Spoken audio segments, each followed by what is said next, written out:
اگر ہم کسی ہندو کے گھر پیدا ہوتے تو پی ایچ ڈی بھی کر لی ہوتی تو ایمان نہ ملتا. کتنے پی ایچ ڈی ڈاکٹر ہیں اور بدھ کے آگے ہاتھ جوڑے کھڑے. اتنی بھاری بھرکم ڈگری سمجھ نہیں آ رہی کہ اپنے بدن پہ بیٹھی مکھی تو اڑا نہ سکے، میری ضروریات کا کفیل کیسے ہو سکتا ہے؟ لیکن ہاتھ جوڑے کھڑے ہیں، سمجھ نہیں آ رہی.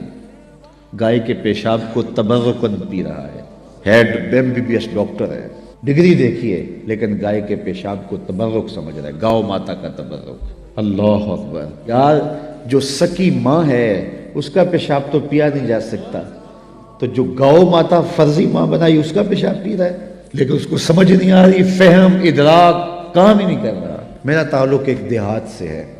میں نے اپنی مسجد کی ٹوٹیوں پہ ایک بچے کو دیکھا جس کی عمر 8-9 سال ہوگی کہ وہ اپنے پائنچے کو مل مل کے دھو رہا ہے. تو میں دور سے جھڑکنے کے لہجے میں کہا تم نے اتنا پانی کھولا ہوا ہے؟ تو وہ اگر لجاجت بھرے لہجے میں جواباً کہتا حضرت میں گلی سے گزر رہا تھا، کسی جانور کے پیشاب کا چھینٹا میرے پاؤں کے پہ گر گیا اور میں سکول جا رہا ہوں.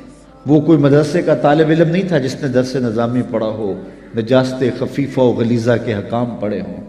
وہ پرائمری کلاس کا ایک طالب علم تھا اور پاؤں کے اوپر پیشاب کے پڑے ہوئے غیر مری چھینٹوں کو گوارا نہیں کر رہا، مل مل کے دھو رہا ہے. میں سوچ میں پڑ گیا کہ اس ڈاکٹر کو تو سمجھ نہیں آئی، اس 8 سال کے بچے کو سمجھ آ گئی.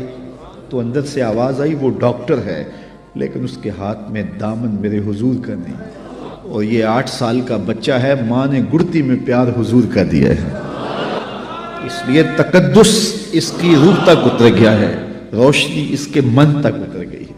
پتہ نہیں شعر کس کا ہے لیکن قلم توڑ دیا کسی نے. نہ خرد کی روشنی تھی نہ جنوں کی آگ ہی تھی، تیری راہبری سے پہلے یہ جہاں جہاں نہیں تھا. تو زندگی کا سارا حسن، زندگی کا سارا جمال آمنہ کے لال کی دہلیز سے ملا ہے. ہم تو گلیوں میں رول رہے ہوتے اگر حضور نہ ملتے. تو اس نعمت کو کبھی چھوٹا نہ سمجھنا، ساری زندگی حضور کے نام لگا دو.